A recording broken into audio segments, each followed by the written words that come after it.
Mko tayari? Najua tumewachelewesha, nimesikia lakini. Mko tayari? Yes. Thank you. First allow us to... Somebody is waiting? Feed. Okay. Yeah. KM Command Center. We were expecting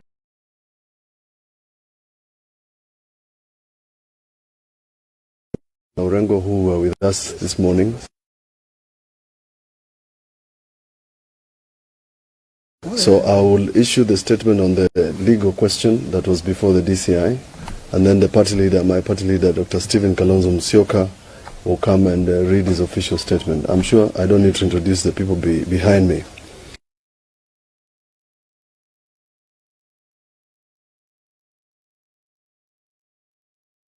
First to say, by the Deputy President concerning the Yatta farm. On the 22nd of January, we presented ourselves together with him, led by Senator Orengo, presented documents concerning that activity, and requested the DCI to conduct serious investigations into the matter, because from the perspective of Dr. Stephen Kalonzo Musyoka, allegations made by a person second in command in Kenya, the like of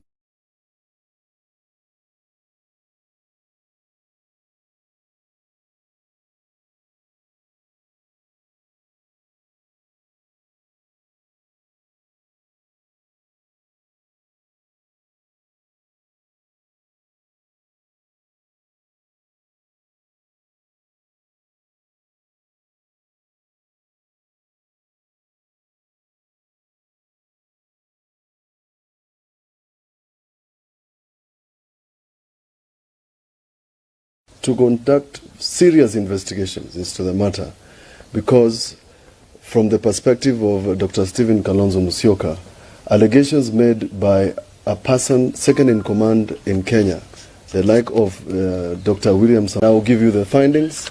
There are three. Number one, that the property subject matter of his investigations is privately owned by Pastev Holdings Limited, which is a company associated with Dr. Stephen Kalonzo Musyoka after the property was purchased by Betraco Limited. Note that this is not a first transaction. Our party leader and his family holding company was the second owner. Number two, the National Youth Service, which is alleged to be an interested party in the said property, has issued an equivocal statement stating that they have no interest, proprietary or otherwise, in the property that was the basis of the allegation made by His Excellency Dr. William Samoei Ruto. Lastly, he says that this is the final investigation in this matter. They have closed their file, and therefore the above property is legally owned by Dr. Stephen Kalonzo Musyoka.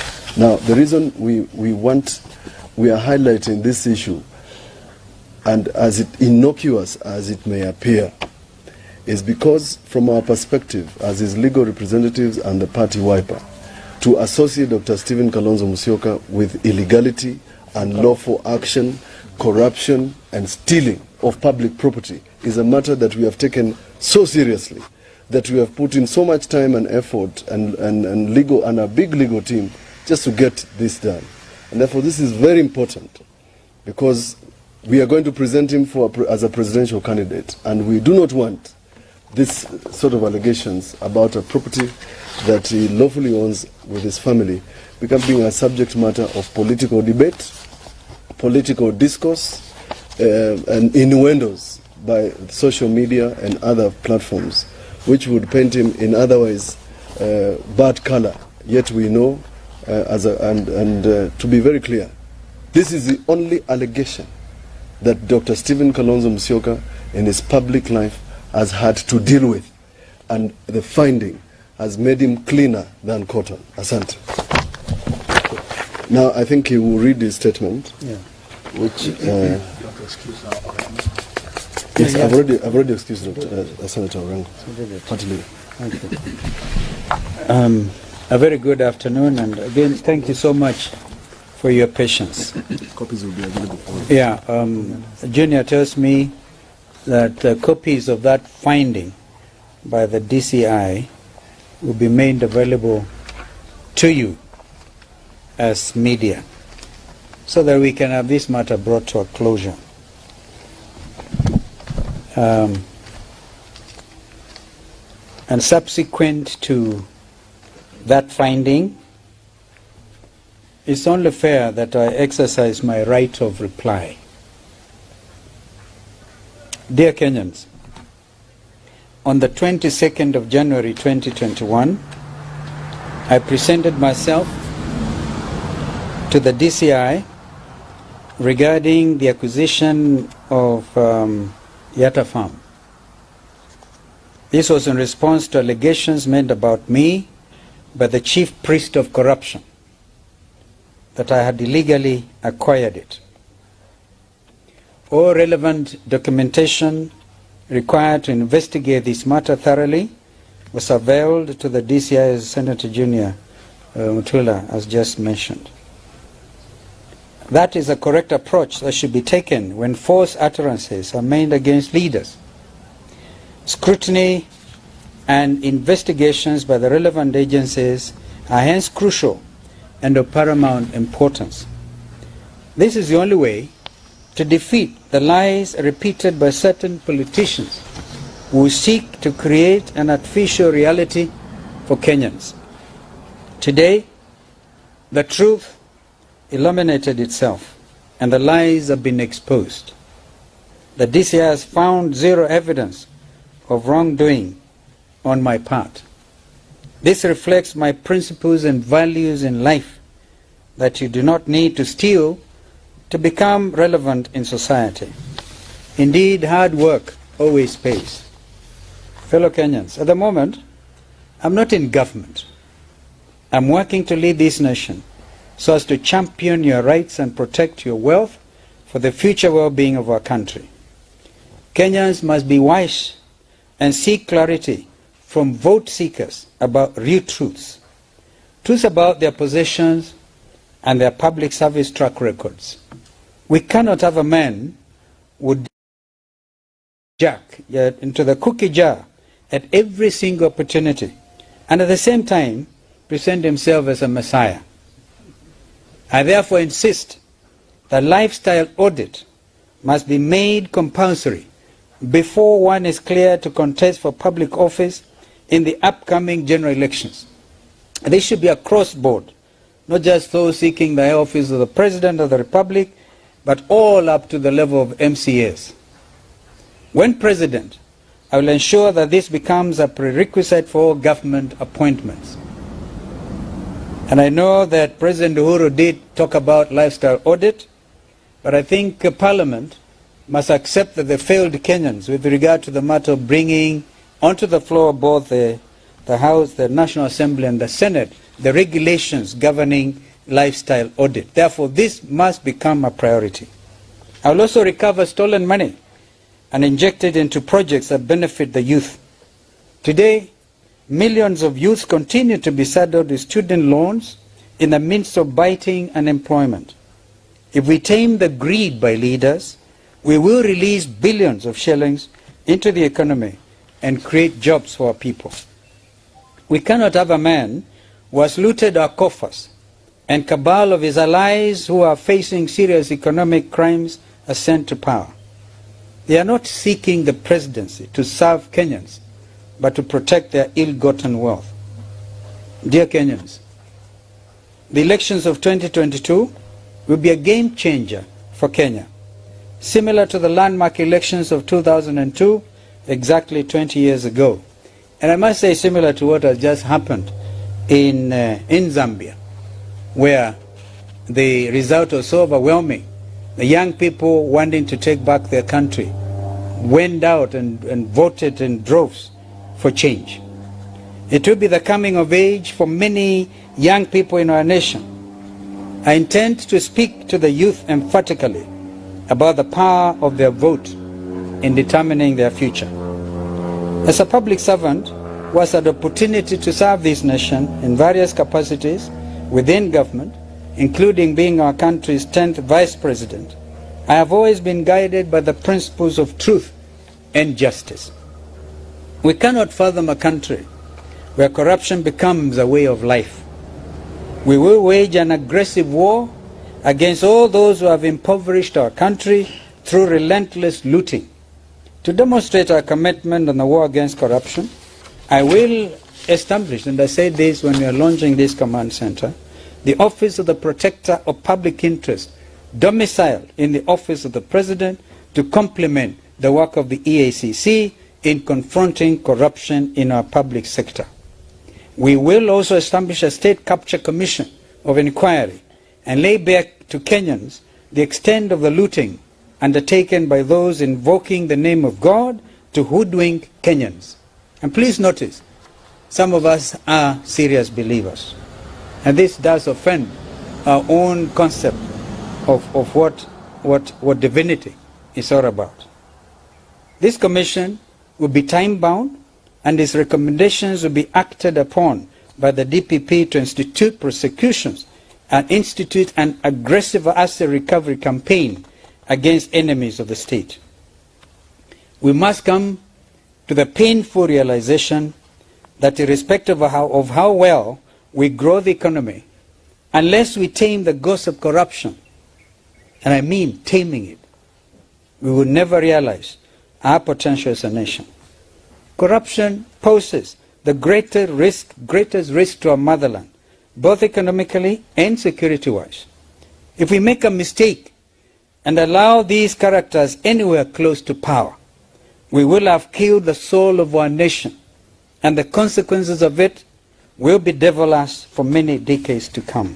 Fellow Kenyans, as he preaches a false hustler narrative, today the Deputy President owns 5 high-end helicopters piloted by white captains with an exclusive grabbed hangar at Uasin Airport. The ADC land, that is Agricultural Development Corporation land, in Laikipia was grabbed by William Ruto and must revert back to the state. He also took a loan at AFC to irregularly obtain land belonging to the former vice president. In fact, those who read the history of our countries, I think first Vice President Joe Murumbi, will know that he was a political saint. This land is actually village land in Kilgoris. Has also been similarly taken away. The National Land Commission made a finding that Western Hotels sits on land belonging to the Kenya Civil Aviation Authority. An attempt was even made to grab the land belonging to Langata Road Primary School. Poor kids, who doesn't remember them being tear-gassed so the land can be grabbed. And we stood firm with those children, Kenyan children, who have a right to school, to go to school. Imagine tear-gassing little kids to be able to satisfy what is clearly insatiable greed for land. The list is actually endless. We owe it to ourselves and the future generations to rid this country of corruption, which has plagued our economy, and to re-engineer our economy towards double-digit growth, better than when I was His Excellency Mwai Kibaki's Vice President.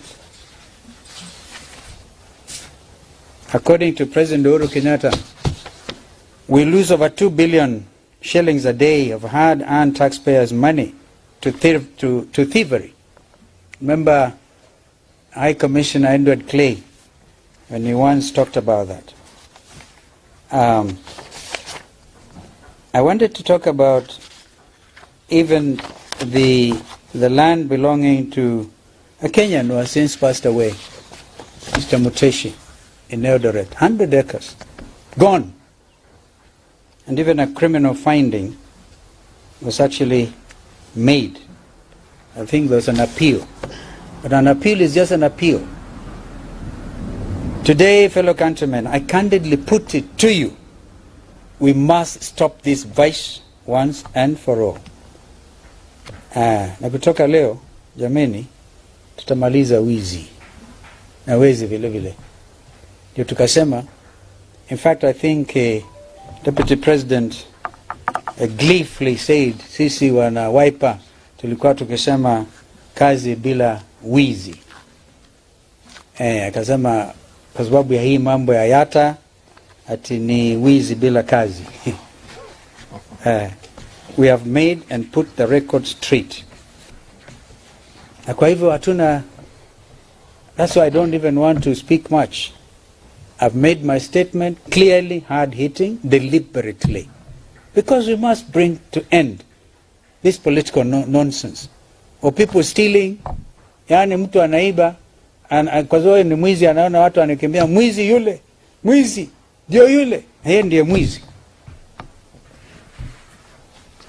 Mungu abariki Kenya yetu, awabariki vile vile nyinyi nyote. Let us actually cultivate a culture under chapter 6 of our country's constitution. Because if we don't do it, we'll have no country in the years to come. Asanteni. And one final thing about the ruling by the Court of Appeal judges. Of course, we continue to internalize this finding. As we speak, we lost a county member of Makueni County Assembly through a tragic road accident. And this road between Nairobi and Mombasa continues to kill a lot of our people. So dualizing it will be a very, very urgent, important, very, very important undertaking for us. But then, there's a by-election. In fact, I think our candidate is trying to present some papers at Makindu. But I asked myself the question, because we are supposed to win that by-election. It's not a big issue. And our team's on the ground, in fact led by Senator Kavindu, I think, and others today, were in Makindu. But in the light of this finding, we have no doubt that Wiper will win that seat.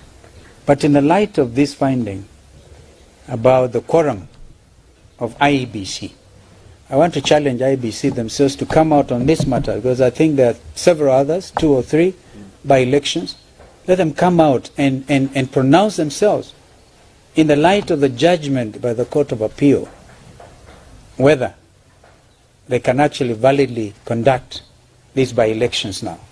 I would like to imagine the law, the finding may not apply retroactively, and therefore the yesteryear or yestermonth's by-elections can stand.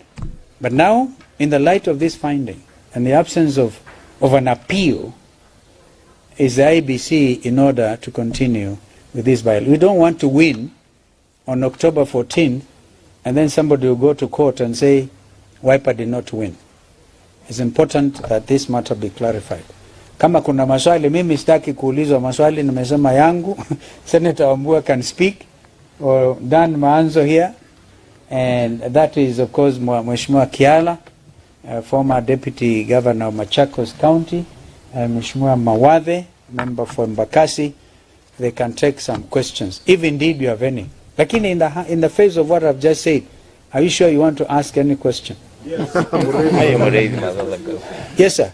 My name is Musa from 2047. Yes, Musa. From what you said, you say that the Deputy President is incapacitated to lead the country. Several leaders... I wouldn't put it that way. All right. Yeah. Several leaders have called for the resignation, including President Uhuru Kenyatta. Would you say it is time for the Deputy President to resign? You see, that's a Jubilee issue. If he has a conscience, he should. If there's any conscience in him. But if he has a heart of stone, then you continue to see the posturing by others. We don't intend to leave this matter here, by the way, because my rights as a Kenyan citizen were violated by this pronouncement. My legal team is still exploring other, because, for instance, heavy damages, I think, clearly to be considered, including whatever other legal remedies we may want to pursue. So, it's up to him. If he has any conscience in him, he can resign. Or fail to resign, as he has said. Because he says a vision. It's a man on a vision, on a mission. A vision to steal, and a mission to completely get your country under the radar. No. We tumesema tutazungumza na tumeanza, tutazungumza yote liwe liwalo. Yes, sir. Kennedy. Party leader, in saying that you have been exonerated by the DCI of all the charges that have been there, you've gone ahead to make charges against that person whom you are seeking to have held responsible. Do you in any way have evidence to substantiate what you have just said about the deputy president? Yeah, those things I'm ready. I'm ready. Some of them are matters of public record. Go and talk to the managing director of AFC, for instance. I will tell you, they were forced to lend 200 million shillings to buy this land, which was originally owned by Criticals, in Taita Taveta, and diverted water meant for poor wananchi to his farm. That is land publicly, we should have reverted to the county of Taita Taveta. 200 million, board forced to lend. I think I should take instructions, I'm still senior counsel, to demand that this money be repaid. This is public land. Yeah, who doesn't know the story about Langata Primary School? Do I need to give you evidence? You were there. Saw kids being tear gassed. And who doesn't know the story of Weston?